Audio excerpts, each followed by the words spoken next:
24 Ιουνίου 1992. Ο 10χρονος Γιώργος Παρασκευόπουλος ακολουθεί τον παππού του στο βουνό του χωριού, ανηφορίζοντας τις πλαγιές της Γορτινίας.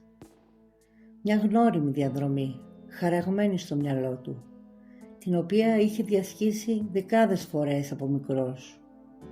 Αυτή τη φορά όμως το μονοπάτι αποδείχτηκε χωρίς γυρισμό.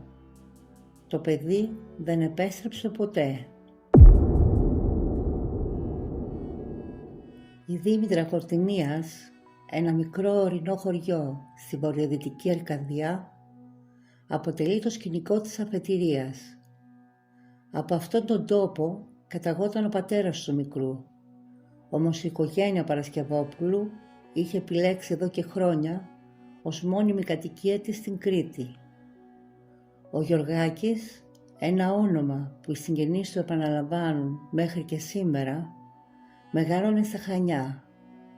Η Γορτινία για εκείνον σήμαινε απλώς τον τόπο όπου παραθέριζε με τους γονείς του, μαζί με τους παππούδες και τα ξαδέρφια του. Τον Ιούνιο του 1992 ο χρόνος μετρούσε αντίστροφα, καθώς ο μικρός είχε μόλις κλείσει το κεφάλαιο της 5ης Δημοτικού. Οι πρώτες καλοκαιρινές ζέστες έκαναν την εμφάνισή τους και η θεία του, αδερφή του πατέρα του, προετοίμαζε το ταξίδι για το χωριό μαζί με τα 3 της παιδιά. Η Χρυσούλα, η μητέρα του Γιωργάκη, στάθηκε αρχικά διστακτική απέναντι σε αυτό το ταξίδι. Η σκέψη να αφήσει το παιδί μόνο του, μακριά, ενώ οι γονείς του θα παρέμεναν ακόμα στο νησί, της προκαλούσε έντονη ανησυχία. Όμως ύστερα από μια σειρά συζητήσεων και τα επίμονα παρακάλια του μικρού, κάμφθηκε και δέχτηκε να τον στείλει. Λίγες μέρες μετά την άφηξη του Γιωργάκη, ο παππούς του αισθάνθηκε μια ελαφρά διαθεσία. Η θεία δεν ήθελε να τον αφήσει μόνο. Αποφάσισε να στείλει μαζί και τον 10χρονο Γιωργάκη για να έχει παρέα, παρόλο που είχε υποσχεθεί στη μητέρα του παιδιού να μην τον αφήσει να ανέβει στο βουνό για να το προσέχει. Πολύ νωρίς το πρωί της Τετάρτης 24 Ιουνίου, παππούς και εγγονός ξεκινούν την ανάβαση προς το βουνό. Οι ώρες κυλούν αργά, η μέρα σβήνει και απόλυτη σιωπή καλύπτει τα ίχνη τους, χωρίς κανένα νέο. Η θεία εγκλωβίζεται στην καθησυχαστική σκέψη πως οι δυο τους επέλεξαν να διανυκτερεύσουν στην ασφάλεια της καλύβας. Το σκηνικό ανατρέπεται βία το βράδυ της επόμενης ημέρας. Ο παππούς επιστρέφει στο σπίτι, όμως η φιγούρα του είναι μόνη. Το παιδί λείπει. Στην ερώτηση ως προς το πού βρίσκεται ο Γιωργάκης, ξεδιπλώνεται ένας ισχυρισμός. Το προηγούμενο μεσημέρι άφησε τον μικρό μόνο του για ελάχιστα λεπτά, κοντά σε μια ορεινή πηγή με την εντολή να γεμίσει τα παγούρια. Όταν ο ηλικιωμένος επέστρεψε, το σημείο ήταν άδειο.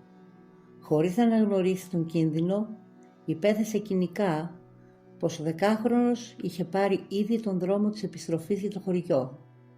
Όμως στην πραγματικότητα, ο Γιωργάκης δεν είχε εμφανιστεί πουθενά. Η συνειδητοποίηση της απουσίας του παιδιού έρχεται σαν βροχή σε στεγνό έδαφος. Όμως το πρώτο κρίσιμο 24ωρο έχει ήδη χαθεί, σβήνοντας πολύτιμα ίχνη. Ο χρόνος συνεχίζει να κυλάει άσκοπα, καθώς η θεία εγκλωβίζεται σε μια μοναχική, απέλπιδα αναζήτηση στους γύρω δρόμους. Η σιωπή σπάει τελικά στις 11 το βράδυ. Ένα τηλεφώνημα μεταφέρει την εφιαλτική πραγματικότητα στη μητέρα του Γιωργάκη, χιλιάδες χιλιόμετρα μακριά. Στο σπίτι των Χανίων ο χρόνος παγώνει και ο πανικός κυριεύει τους τοίχους. Το επόμενο πρωί το σκηνικό στη Γορτινία είναι χαοτικό. Με την άφεξη των γονέων, η εικόνα που αντικρίζουν είναι μια ολόκληρη κοινότητα που έχει ρηχτεί στην αναζήτηση του Γιώργου. Η κρατική μηχανή ξυπνά και η αστυνομία παίρνει θέση στη σκηνή. Οι εβδομάδες που ακολουθούν μετατρέπονται σε μια γιγαντιαία επίμονη επιχείρηση.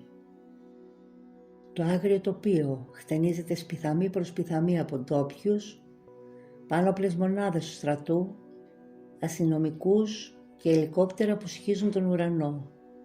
Στην έρευνα επιστρατεύεται μέχρι και μια ειδική ομάδα Ελβετών που καταφθάνει με εκπαιδευμένα σκυλιά, έτοιμα να μυρίσουν τη ζωή ή τον θάνατο. Το αποτέλεσμα όμως παραμένει κοινικά απογοητευτικό. Το βουνό κρατάει το μυστικό του. Δεν βρέθηκε απολύτως τίποτα. Και εδώ ακριβώς γεννιέται το κοινικό, αναπάντητο ερώτημα που στοιχιώνει το ρεπορτάζ. Αν όλοι στο σπίτι γνώριζαν την αλήθεια και έψαχναν το παιδί ήδη από το βράδυ της Τετάρτης, γιατί οι γονείς του Γιωργάκη ειδοποιήθηκαν με τόση καθυστέρηση την επόμενη νύχτα?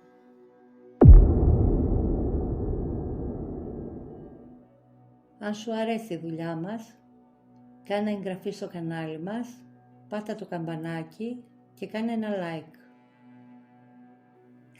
40 ολόκληρες ημέρες μετά την εξαφάνιση, η σιωπή σπάει με την εμφάνιση του πρώτου μάρτυρα. Πρόκειται για έναν κάτοικο διπλανού χωριού, ο οποίος την 5η 25 Ιουνίου κινούνταν με το αυτοκίνητό του στον περιφερειακό δρόμο, κάτω από τη σκιά του βουνού. Στην άκρη της ασφάλτου το βλέμμα του καρφώνεται σε μια μοναχική φιγούρα. Ένα μικρό παιδί που περπατά μόνο του, φέροντας τα χαρακτηριστικά και τα ρούχα του Γιώργου. Το πόδι αφήνει τον γκάζι, η ταχύτητα πέφτει, όμως το αγόρι δεν σηκώνει το χέρι για να του κάνει σήμα να σταματήσει. Το αυτοκίνητο προσπερνά και συνεχίζει την πορεία του στο σκοτάδι. Σε μια μεταγενέστερη κατάθεσή του, ο ίδιος άνθρωπος θα προσθέσει μια λεπτομέρεια που θολώνει το κάδρο, δηλώνοντας πως εκείνο το παιδί του είχε φανεί μεγαλύτερο σε ηλικία. Λίγο καιρό μετά, το βουνό επιστρέφει το πρώτο απτό στοιχείο. Ένας άλλος χωριανός σκοντάφτει πάνω σε ένα έβριμα, κρυμμένο σε ένα εξαιρετικά δύσβατο και άγριο σημείο της πλαγιάς, τη τσάντα του μικρού που περιείχε τα υπόλοιπα παγούρια του. Με το πέρασμα του χρόνου, η υπόθεση οδηγείται σταδιακά στο σκοτάδι του αρχείου. Κάποιες σκόρπιες, αβάσιμες πληροφορίες και η ψυχρή ηχό ενός απειλητικού τηλεφωνήματος που δέχεται η μητέρα του Γιώργου, με μια φωνή να της ξεκαθαρίζει κοινικά ότι δεν πρόκειται να δει ποτέ ξανά το γιο της, δεν αρκούν για να σπάσουν το αδιέξοδο.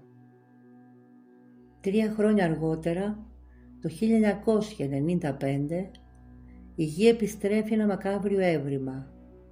Ένα παιδικό κρανίο εντοπίζεται στην περιοχή, όμως η ταυτότητά του παραμένει ένα άλυτο μυστήριο, καθώς δεν ταυτοποιείται ποτέ. Μέχρι και σήμερα, ο φάκελος στρέφεται με φήμες και ανεπιβεβαίωτες μαρτυρίες. Στα σενάρια που κυκλοφορούν, ο Γιώργος παρουσιάζεται να μεγαλώνει για χρόνια εγκλωβισμένος σε ένα μοναστήρι στην Ιεριχώ, ενώ για άλλους η αλήθεια κρύβεται πίσω από μια βίαιη απαγωγή.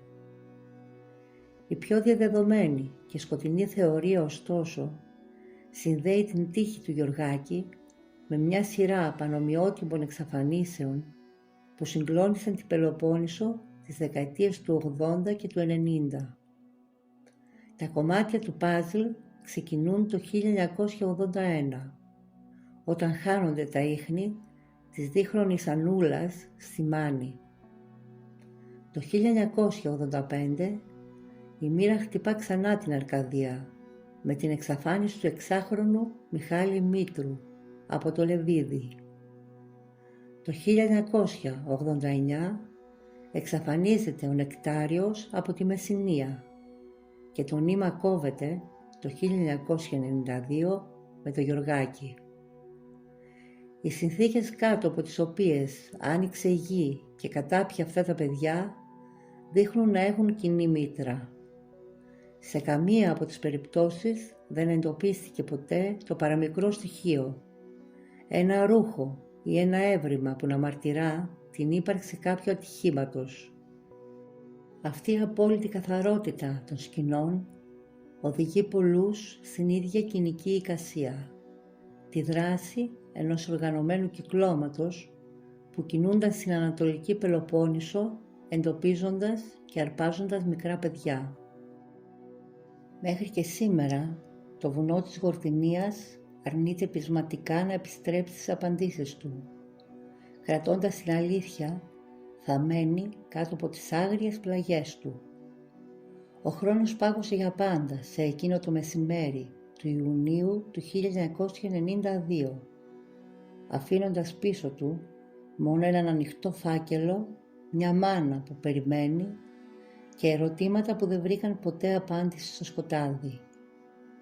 Εσείς ποια θεωρία πιστεύετε ότι κρύβεται πίσω από την εξαφάνιση του Γιωργάκη?